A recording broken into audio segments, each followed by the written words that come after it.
আমি ওখানে একটা ব্যক্তি হিসেবে যাইনি, আমি এই সরকারের একজন প্রতিনিধি হিসেবে গেছি, রাষ্ট্রের একজন প্রতিনিধি হিসেবে গেছি। ফলে আমার সাথে ওখানে যা হয়েছে আমার কাছে মনে হলো যে আমাদের ইনস্ট্যান্ট একটা প্রতিবাদ করা দরকার।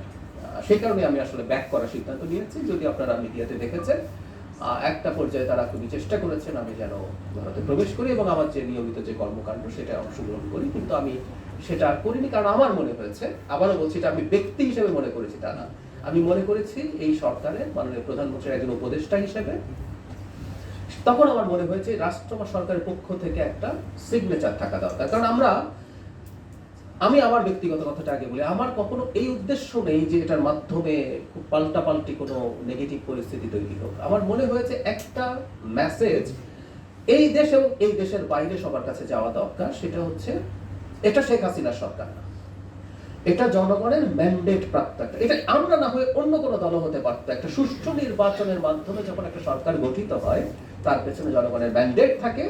সেই জনগণের ম্যান্ডেট প্রাপ্ত সরকারকে দেশের ভেতরে দেশের বাইরে সব জায়গায় সেটা মাথায় রেখেই চলতে হয়, একই সাথে অন্যদেরকেও সেই জিনিসটা কগনিজেন্সে নিতে হয়। সেই কারণে আসলে কাজটা করা, এবং বাংলাদেশের সাথে ভারত না, শুধু অন্য যে কোনো দেশের সাথে ভবিষ্যতে যে কোনো এনগেজমেন্টে আমাদের একটা সুস্পষ্ট নীতি আছে। কোনোভাবেই আমরা চাই না কোনো দেশের সাথে খুব খারাপ কোনো পরিস্থিতি হোক, কোনো শত্রুতা তো দূরেই থাকুক, কিন্তু একটা মানে গুরুত্বপূর্ণ শর্ত আছে, আমাদের স্লোগানের মধ্যে আছে, সবার আগে বাংলাদেশ। মানে আমরা বাংলাদেশকে রাখবো, তার মাধ্যমে প্রত্যেকটা দেশের সাথে আমাদের পারস্পরিক স্বার্থ সংশ্লিষ্ট বিষয়ে এনগেজমেন্ট হবে, এবং সেটা কোনোভাবেই রাষ্ট্রের আত্মসম্মান আত্মমর্যাদা বিকিয়ে দিয়ে বা আমার ক্ষতি করে কাউকে কোনো সুবিধা দেয়া, এই নীতিতে এই সরকার কোনো দেশের সাথে, আমি আবারও বলছি শুধু ইন্ডিয়া না, কোনো দেশের সাথে এই সরকার যাবে না। এখন সেই প্রশ্নটার জবাব দেই যে এটা চাপ তৈরি করবে।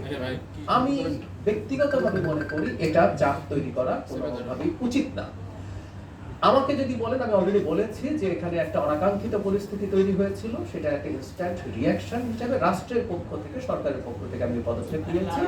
এটা আমি মনে করি আমাদের জায়গা থেকে পরবর্তীতে যা যা হচ্ছে, এখন আমরা কি করবো না করবো সেই ব্যাপারে আমি আসলে বলবো না, বলছি না, কারণ এটা আপনারা অলরেডি দেখেছেন আমাদের পররাষ্ট্র মন্ত্রণালয়ের কাছে এটা চলে গেছে। পররাষ্ট্র মন্ত্রণালয় তার যা যা করণীয় তারা করছেন, পররাষ্ট্রমন্ত্রী এটা নিয়ে বক্তব্য দিয়েছেন, আপনারা দেখেছেন হাই কমিশনের সাথে তারা যোগাযোগ করছেন। এটা তারা আসলে বলবেন এই সরকার কতটা প্রতিক্রিয়া দেখাবে, কিন্তু আমি এক্সপেক্ট করব এই ঘটনার প্রভাব দুই দেশের ভবিষ্যৎ এনগেজমেন্টের জন্য, আমি এনগেজমেন্ট কথাটা বলছি, এই ধরনের সম্পর্কের ক্ষেত্রে এনগেজমেন্ট ইজ ইম্পর্টেন্ট, এনগেজমেন্টের ক্ষেত্রে প্রভাব পড়বে না। আমি ওখানে ল্যান্ড করার পর থেকে শেষে আমি ইন্ডিয়ান টাইম রাত 12:30টায় একটা ফ্লাইটে কলম্বো হয়ে ঢাকায় ফিরেছি, কারণ আমি চাইনি ভারতের ইমিগ্রেশন ক্রস করবো, সেজন্য আমারও বেশ কিছু চুট ঝামেলা হয়েছে।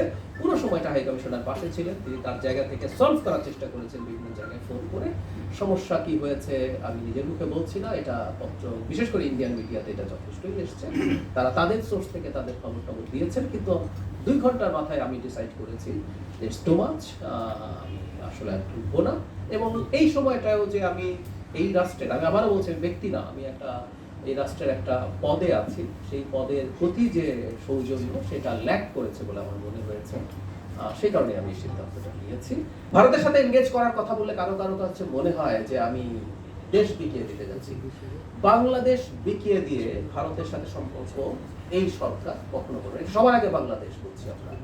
সো ভারতের সাথে আমরা এনগেজ করতে চাই আমাদের সমমর্যাদার ভিত্তিতে, আমরা ব্যবসা বাণিজ্য সহ আরো অনেক কিছুতে আমাদের উন্নতি করার সুযোগ আছে। আমরা যে জায়গায় ছিলাম সেখান থেকে তো আমরা নেমেও এসেছি, ইন্টারিমের সময় সম্পর্কটা যথেষ্ট খারাপ পর্যায়ে গেছে, সেগুলো সরিয়ে রেখে আমরা এনগেজ করতে চাই, ব্যবসা বাণিজ্য করতে চাই, আমাদের এক্সচেঞ্জ নানান ফর্মে হতে পারে। শুধু সেটা না, আপনারা জানেন গঙ্গা পানি চুক্তির মেয়াদ শেষ হচ্ছে এই বছরের ডিসেম্বরে, আমাদের সেই পানি চুক্তি রিনিউয়াল নিয়ে কথা আছে, আমাদের তিস্তা চুক্তি নিয়ে কথা আছে, আমাদের পানি আমাদের অভিন্ন আরো টোটাল 53টা নদী আছে, আমাদের সাথে তো আমাদের রাইট আছে, আমাদের ভারতের সাথে এনগেজ করতে হবে, এবং সেখানে যদি কোনোভাবে রোল প্লে করতে পারি আমি সেটা লুফে নেব। আমি এটা স্পষ্টভাবে জানিয়ে দিই, আমার সাথে যে আচরণ হয়েছে সেই আচরণের জন্য আমি যা করেছি এটা ওই আচরণের একটা তাৎক্ষণিক প্রতিক্রিয়া।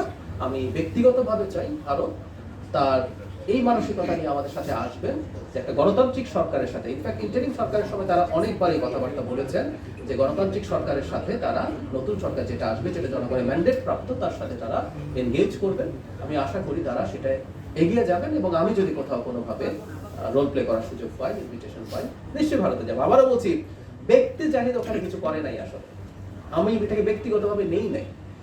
আমি দেখেছি যে রাষ্ট্রে একটা সরকারের একটা পজিশনের একজন মানুষের সাথে এই আচরণ হচ্ছে, সেই কারণে আসলে এটা করেছি।